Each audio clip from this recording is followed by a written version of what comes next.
Hello, welcome back to my channel. Today we are going to do some mining in Minecraft on a new server, and also we are going to read some Reddit stories. Let's get into it.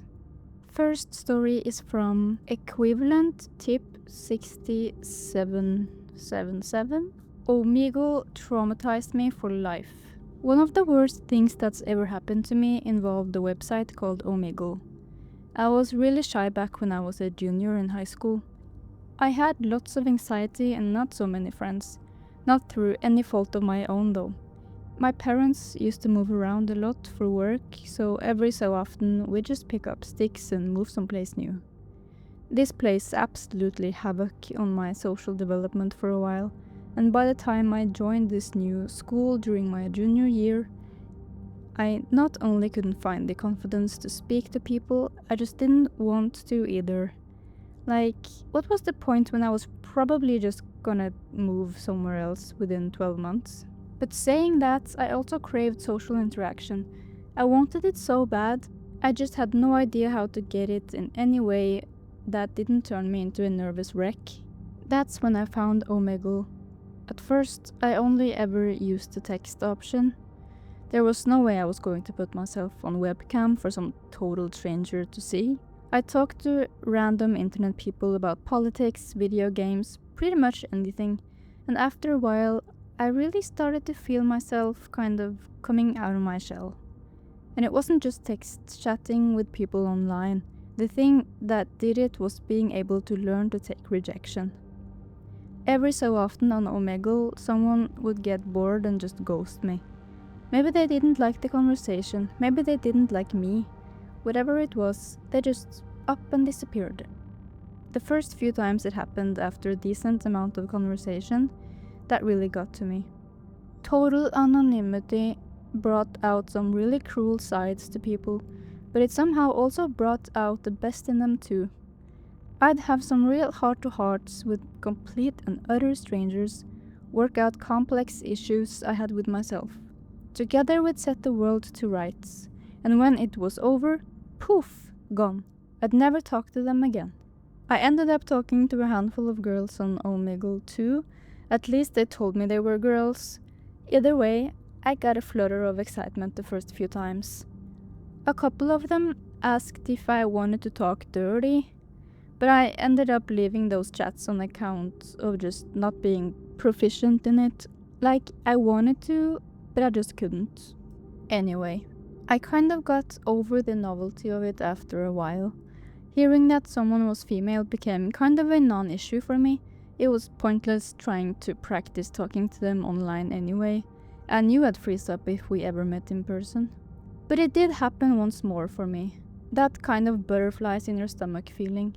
After talking to some random stranger for like an hour and a half one night, we didn't talk about one particular thing. We talked about everything. In this long, rolling, intense conversation that was as intelligent as it was amusing. I was actually pretty sure the person was a guy given some of the hobbies they claimed to have, so you can imagine how surprised I was when they said they were a girl. I was kind of speechless. Only once had I ever gotten the inkling to actually ask someone for their personal contact info so we could keep the conversation going, and that person had ghosted as soon as I asked. I wasn't about to risk any more of my pride like that again, especially when I was certain that this girl in particular would make all the rejection pain come flooding back all anew. So anyway, I find out they're a girl, get excited, but choose to basically ignore it. Not only was I sticking to my never fully believing someone online is a girl until you hear their voice or see a verification picture or video rule, but I really could feel myself getting overly excited. Like, if it was a girl and she was like my dream girl, that wasn't something I thought I could face right now, as weird as that might sound. So I keep the conversation going like it had been, and suddenly I find myself actually kind of flirting. I was probably doing it really badly, but for the first time in my entire teenage years, flirting was something that actually felt sort of natural. The whole thing was going so well that after we happened to both name Ernest Hemingway's For Whom the Bell Tolls as our favorite book, I just thought screw it, and asked if she wanted to talk over webcam. If it was a dude pretending or she wasn't who she said she was, then fine. I'd cut my losses. But if she was... We tried to line up a little text countdown to us flicking on our webcams, which ended up being goofy and incredibly inaccurate. But it was still kind of cute and helped me get rid of what little anxiety I had left. And when I saw her, wow, she was gorgeous. Legit one of the prettiest girls I've ever seen to this day. And after some initial blushing and awkwardness, we carried on our conversation like it was the most natural thing in the world. Her name was Emily, and I've never crushed on a girl as hard as her, ever. We spent like another 2 hours just chatting like that, and the whole time I was terrified of getting disconnected or something. But I was still way too scared to ask for like a phone number or email or something. So I was just kind of stuck in limbo like that for a while until I could summon up the courage. She was a senior who lived a few states away, but that didn't bother me. So I tried to push the conversation towards relationships and whatnot, which gave me a way into asking her if she's single. She replies that she is single, but she might not be for long because she met this really cute guy. Obviously, I'm kind of disappointed to hear that, and I tell her I think whoever he is a lucky guy. She starts laughing and says, "I was talking about you, idiot." And I think if I'd blushed any harder, I'd have gotten a full body pins and needles. By the time I regained my composure, I knew the time was right to ask for her number. So I think of a smooth way to ask her, one that's witty but genuine. Then work up to nailing the delivery. When I think I see something in the window behind her. Only it's light in her bedroom and dark outside, so I can't exactly see what it is. I ask if she lives with her parents. She confirms she does. Then I ask if it's on a ground floor apartment, and she says no. That it was a 2-story and that her bedroom was on the 1st floor. And that's when I start to worry. Because if she lived on the 2nd floor, why did I think I could see what looked like a face just hovering in her window like that? And how do you even tell someone that? Oh, we're having this awesome conversation and I'm just going to be a jerk by telling you there's a face in your window. Even though I'm not 100% sure of anything, I carry on staring at the dark shape for a second or two, trying to make sure it's not just my eyes or my monitor playing tricks on me. Emily obviously notices my change in expression and asks me if everything's okay. I'm like, sure, I just thought I saw something. She turns around, looks at the window, then tells me there's nothing there. Probably just a smudge on my monitor or something. I look again, it's just black. So I put it down to all the adrenaline going through me and just assume I made a mistake. The conversation carries on for a while. Then the same thing happens. I'm so sure that I see movement in the window behind her that I actually just snap and say, "Yeah, I think there's something outside your window." She looks again, laughs and says, "Oh, you mean that big branch out there? Yeah, we have a tree in our front yard and it's windy all the time. It's probably just that." We laugh and it breaks the tension. But it also sidetracks my move to ask for her number. So I decided to work up to it again.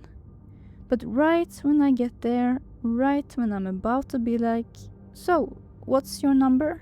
I see movement yet again, just over her shoulder, only this time it's really obvious.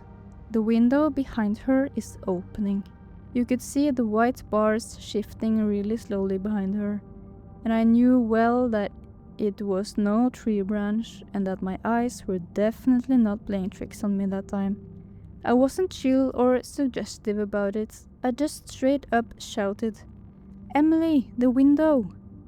She spins around to see exactly what I can see, which is a person wearing dark clothing climbing in through the window.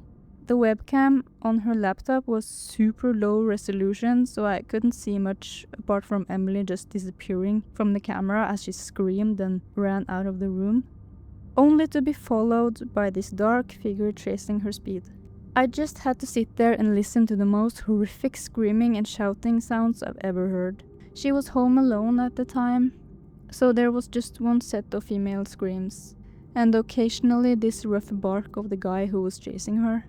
Then all of a sudden, there was a really high-pitched wail before everything went deathly quiet. I grabbed my phone and called 911, frantically, not even thinking that I had absolutely nothing to tell the dispatcher other than, I think I'm witnessing a home invasion. I didn't know where Emily lived, other than that she was in New Hampshire, and I had no last name, no specifics whatsoever that could actually lead the cops to her location. In the end, I got so frustrated that I hung up. There was nothing I could do. I just stared at the webcam image of her empty bedroom, praying she was okay. I'm not sure how long I was sat there, so I couldn't tell if the cops showed up quickly or not, only that they did show up. I knew because I heard the sirens before I saw the flashing lights from the window of Emily's room. I heard them breaking into the house, then I heard them shouting stuff like, "Police, show me your hands," and other garbled things. And I actually heard gunshots, maybe 15 to 20 in all. It's hard to say for certain, but it was a lot. I actually stayed on camera until I could get a cop's attention and told them that I'd seen the guy breaking in. This ended up with me getting a call from a New Hampshire detective, but once I told him that I'd only seen one person break in and that's all I'd seen via the webcam, he pretty much lost interest. Then I asked if Emily was okay. He sighed, and I could hear him putting on his professional voice before he even really spoke. "I'm sorry to have you tell you this, son, but Emily passed away this morning after you two spoke. I'm deeply sorry for your loss. But be safe in the knowledge that any information you give me will go towards catching the guy who did this to her." Not exactly what he said, but you get the idea. I figured it was just a robber, someone who wanted to subdue her before he emptied the house of valuables. But he killed her. The guy did things to her, and then he killed her. He didn't even run once he'd done it either. He stuck around to carry on doing things to her, until the cops showed up to shoot him when he must have rushed them or something. Must have had a weapon. For days afterwards, I searched the internet for articles about a New Hampshire murder and home invasion, and God help me, I found one. And that's why I know so much about the details of what had happened, and how this was about 6 or 7 years ago, and they still haven't caught the guy who did it. I do have hope, as most families do, because guys are getting caught years later when the cops get a lucky DNA match or something. But given how much I got so attached to Emily in that short period of time, knowing that there was so much special spark between us, and then hearing her final scream, that's been something that's messed with me for years. And I still take anti-anxiety medication all this time later. I think my time using Omegle was like the golden years of my social life, because now I'm back to just not getting close to people. Not because I can't or I don't want to. This time, it's because I just don't have it in me to form meaningful attachments. But I know just how easily people can be taken away from us. Wow. Wow. This could be inspired by something real, or it could be very real itself. This actually happens. I fear this is something that actually happens. Jesus. Okay.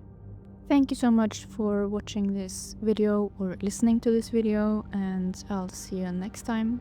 Bye.